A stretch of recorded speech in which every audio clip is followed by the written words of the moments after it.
नाम अलंकार, I need name.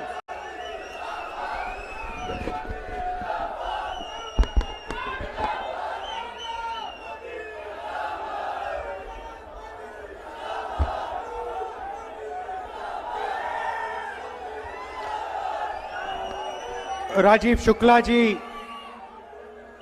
Sukhvinder Sukhu ji, Bhupesh Baghel ji, Mukesh Agnihotri ji, Anirudh Singh ji, Sudarshan Bablu ji, हमारे कैंडिडेट्स सतपाल सिंह रहजादा जी, जरा आगे आइए।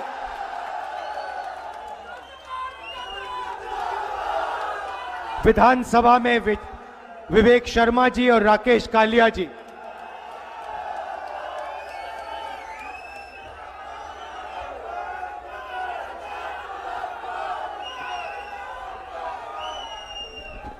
स्टेज पे कांग्रेस पार्टी के वरिष्ठ नेता, हमारे सारे के सारे प्यारे बब्बर शेर कार्यकर्ता,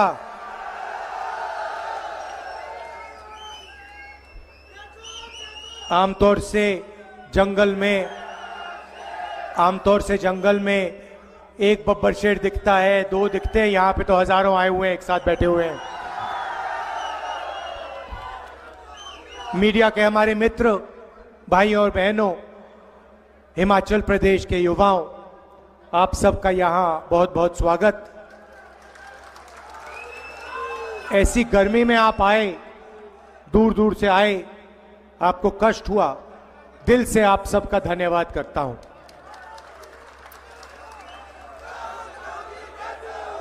अच्छा, ये मोदी जी के जो इंटरव्यू हैं आपने देखे? ये वो चमचे वाले, 4 चमचे बैठ जाते हैं, सवाल पूछते हैं नरेंद्र मोदी से, देखे आपने? ये नरेंद्र मोदी जी से पत्रकार पूछते हैं, नरेंद्र मोदी जी आप आम कैसे खाते हो? छील के खाते हो या चूस के खाते हो? एक और चमचे ने पूछा, नरेंद्र मोदी जी देश में कहा जा रहा है, भैया शांत हो जाएं, डिस्टर्ब मत कीजिए। देश में कहा जा रहा है कि अमीर लोग अमीर होते जा रहे हैं, 20-25 अमीर लोग अमीर होते जा रहे हैं, अरबपति बनते जा रहे हैं, और गरीब लोग गरीब होते जा रहे हैं। तो नरेंद्र मोदी जी आप इसके बारे में क्या सोचते हैं? तो नरेंद्र मोदी पहले 20-25 सेकंड सोचे ऐसे,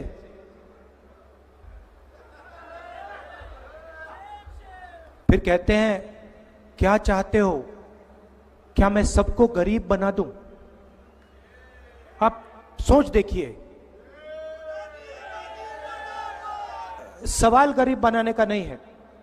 जो अपॉर्चुनिटी नरेंद्र मोदी अरबपतियों को देते हैं, वही अपॉर्चुनिटी हिंदुस्तान के किसानों को, मजदूरों को, बेरोजगार युवाओं को मिलनी चाहिए।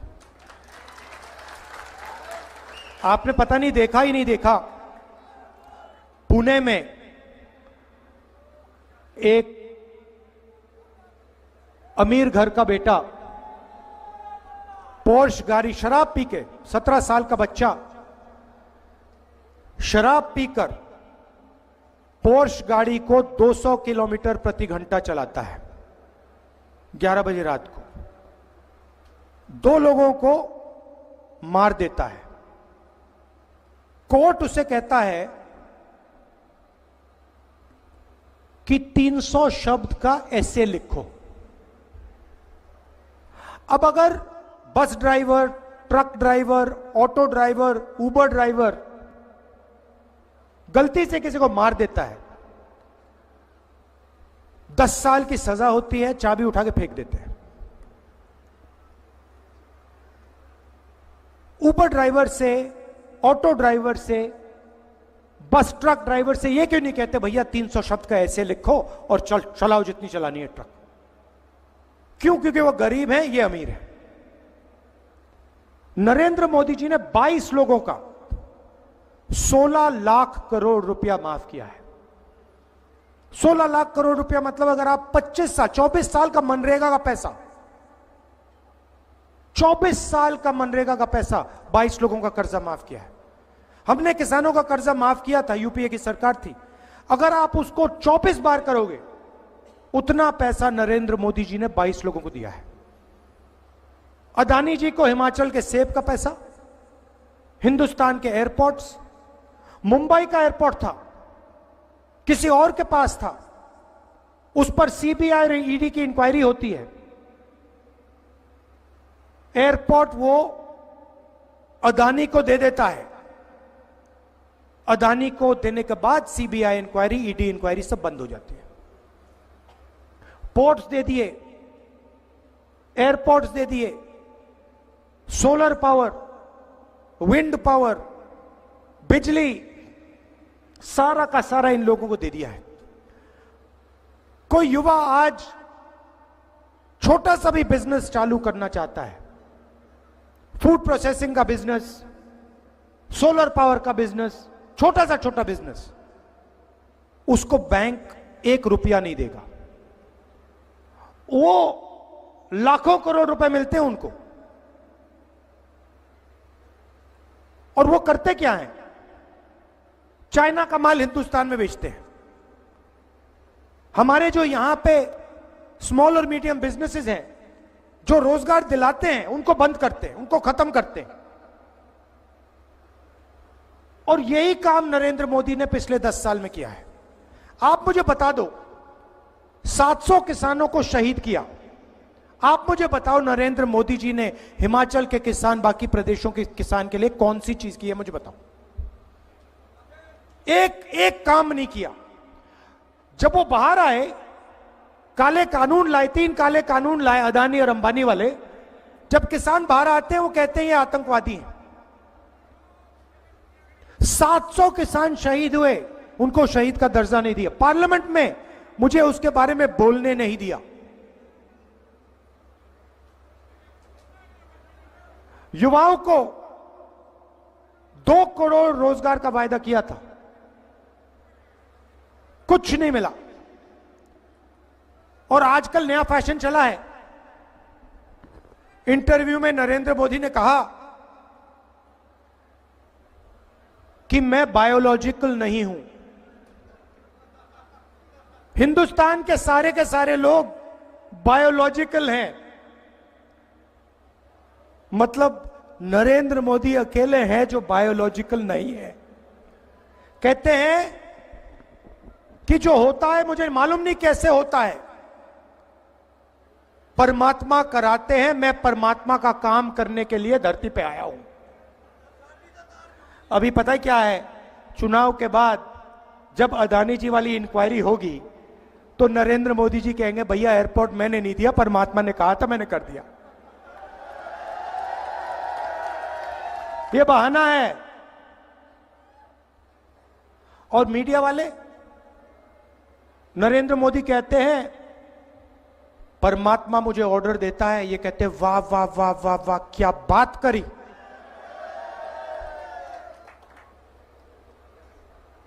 किसी दिन सुक्कू जी मेरे पास आए, बंद कमरे में, उन्होंने मुझे कह दिया कि राहुल जी,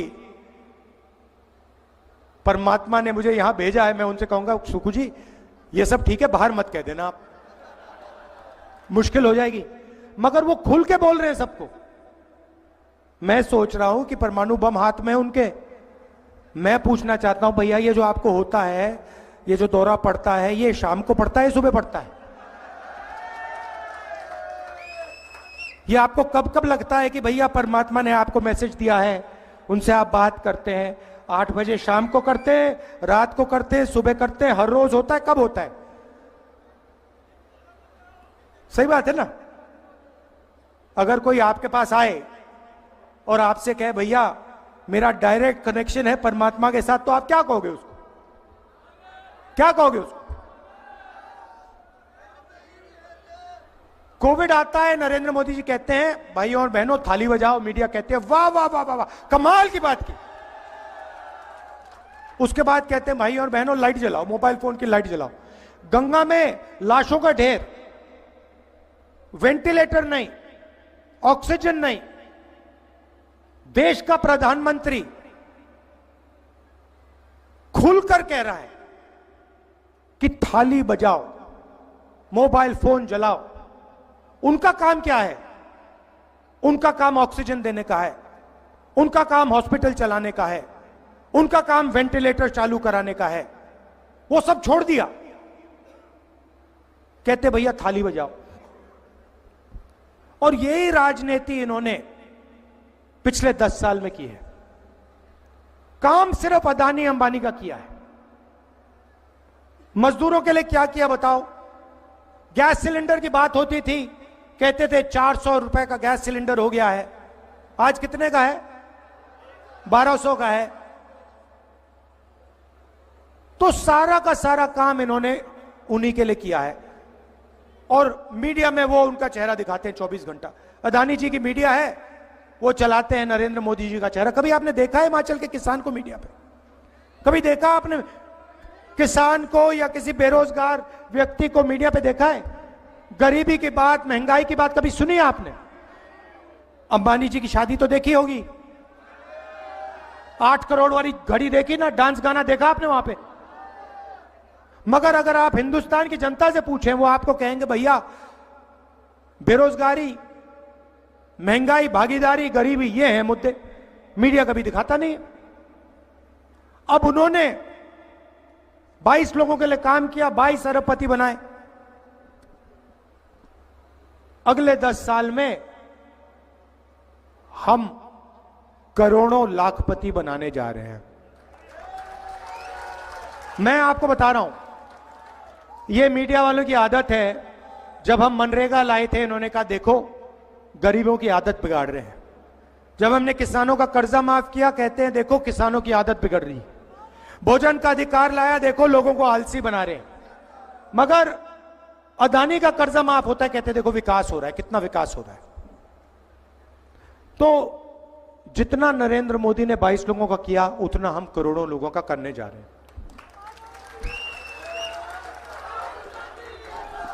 यहां पे महिलाएं आई हैं।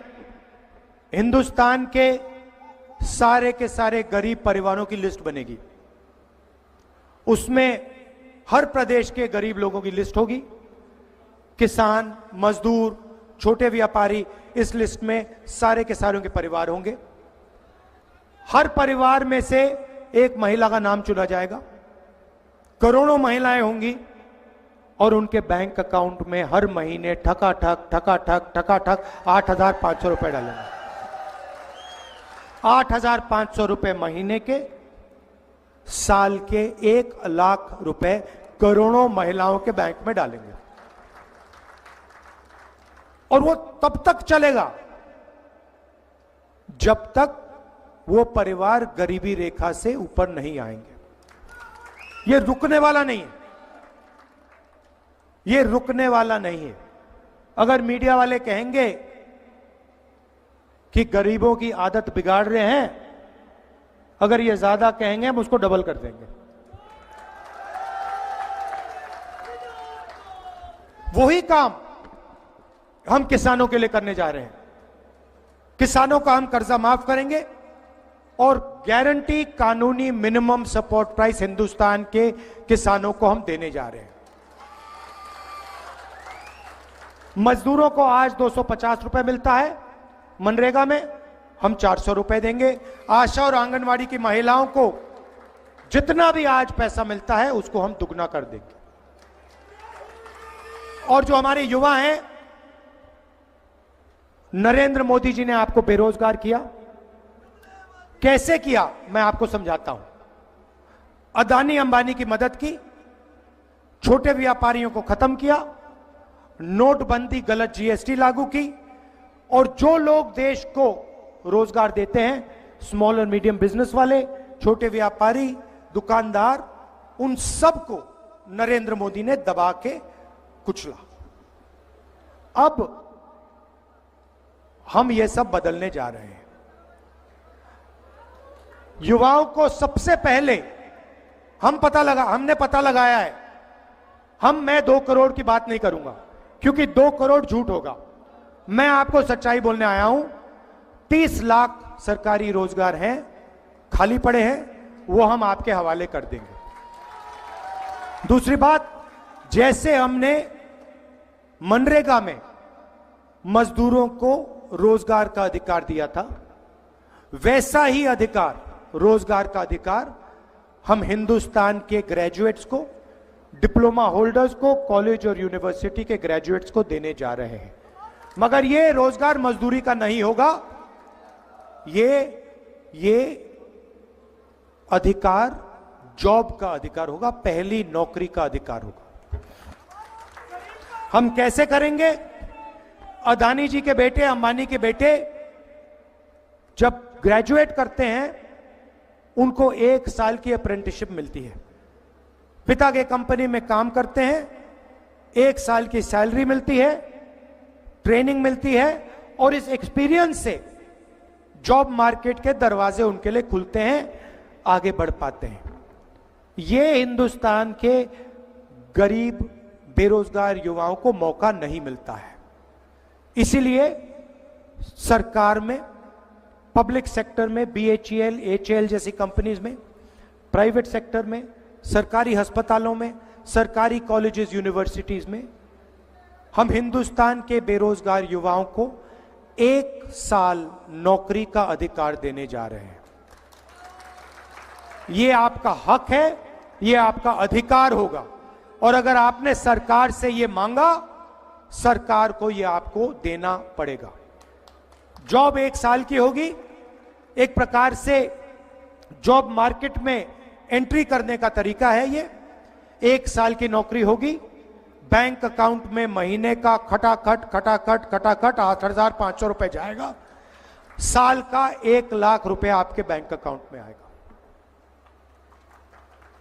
ठीक है, तो हमारी सोच है कि जैसे नरेंद्र मोदी जी ने 22 लोगों को पैसा दिया, ये लोग इस पैसे को इंग्लैंड में जाके, अमेरिका में जाके, जापान में जाके खर्च किए हैं। आपका पैसा इन्होंने बाहर जाके खर्च किया। अब हम करोड़ों लोगों के बैंक अकाउंट में लाखों करोड़ रुपए डालने जा रहे हैं। क्या होगा? आप लोग अमेरिका में इसको खर्च नहीं करोगे, आप लोग हिमाचल प्रदेश में, उत्तर प्रदेश में, बंगाल में, गांव में, छोटे छोटे शहरों में इस पैसे को खर्च करोगे। जैसे ही क्या करोगे? आप शर्ट खरीदोगे, पैंट खरीदोगे, मोबाइल फोन खरीदोगे, मोटरसाइकिल खरीदोगे। डिमांड बनेगा, हिंदुस्तान की फैक्ट्रियां ये चीजें बनाना शुरू करेंगी।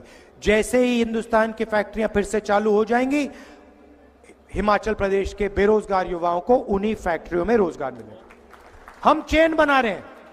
जैसे मोटरसाइकिल में पेट्रोल डाला जाता है और फिर चाबी घुमाई जाती है, वैसे ही हम आपके बैंक अकाउंट में पैसा डाल रहे हैं। वो पेट्रोल है।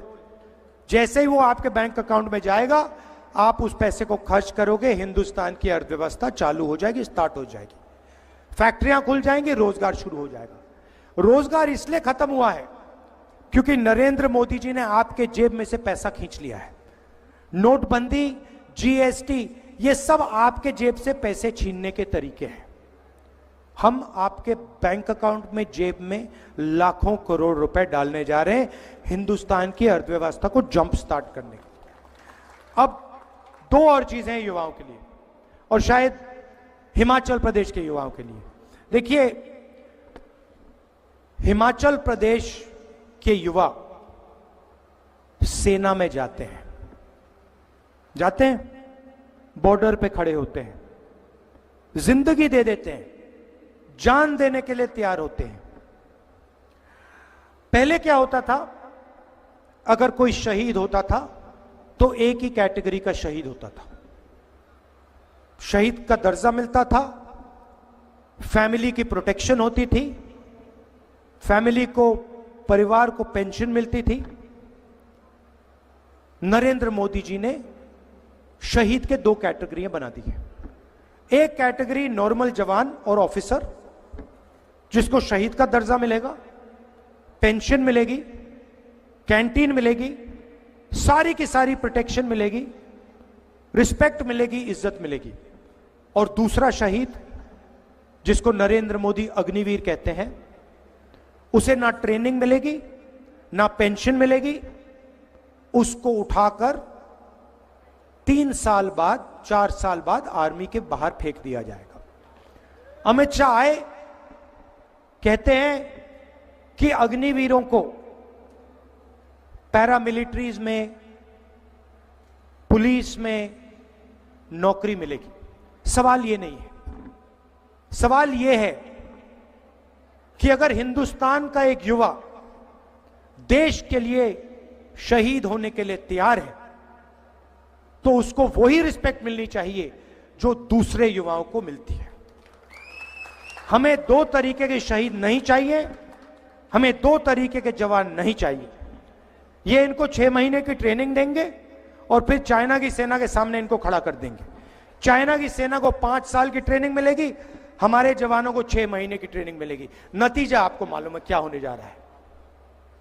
तो मैं आपको यह कहना चाहता हूं कि इंडिया की सरकार आएगी, इंडिया गठबंधन की सरकार आएगी और हमारा पहला काम, महालक्ष्मी योजना से पहले, पहली नौकरी पक्की से पहले, किसान कर्जा माफी से पहले पहला काम होगा कि हम अग्निवीर योजना को फाड़ कर कूड़ेदान में फेंक देंगे।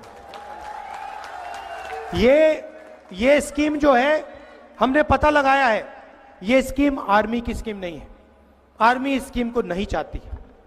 इस स्कीम को प्रधानमंत्री ने और पीएमओ ने बनाया है। आर्मी नहीं चाहती है 2 तरीके के शहीद, आर्मी चाहती है कि सिर्फ 1 तरीके के जवान हो, सबको इज्जत मिले, सबको पेंशन मिले, सबकी रक्षा हो। इसीलिए अग्निवीर योजना को चुनाव के एकदम बाद आप भूल जा सकते हो, इसकी कोई जगह नहीं रहेगी, इसको हम हटा देंगे। ये मैं आपको मैसेज देना चाहता था। लड़ाई भाइयों और बहनों इसकी है, कॉन्स्टिट्यूशन की है, संविधान की है। ये अंबेडकर जी, महात्मा गांधी जी, जवाहरलाल नेहरू जी और हिंदुस्तान की पूरी जनता की आवाज है। बीजेपी के लोग, ये हमारे कार्यकर्ता जानते हैं कि जो भी हिंदुस्तान के लोगों को आज तक मिला है, आपको स्टेट मिला, हिमाचल प्रदेश मिला। मैं आपको आज कह रहा हूं कि अगर यह कॉन्स्टिट्यूशन नहीं होता, अगर यह संविधान नहीं होता, आपको हिमाचल प्रदेश कभी नहीं मिल सकता था। अगर आपको प्रदेश मिला है तो इस किताब ने आपको प्रदेश दिया है। और यह सिर्फ कोई मामूली किताब नहीं है, इसमें हिंदुस्तान की हजारों साल पुरानी सोच है, हमारे महापुरुषों की सोच है। बीजेपी के नेता खुलकर कह रहे हैं कि अगर हम चुनाव जीते, हम इसको खत्म कर देंगे, रद्द कर देंगे, फाड़ के फेंक देंगे। कभी नहीं होगा ये। बीजेपी वालों, आप सपना मत देखो, टाइम अपना जाया मत करो।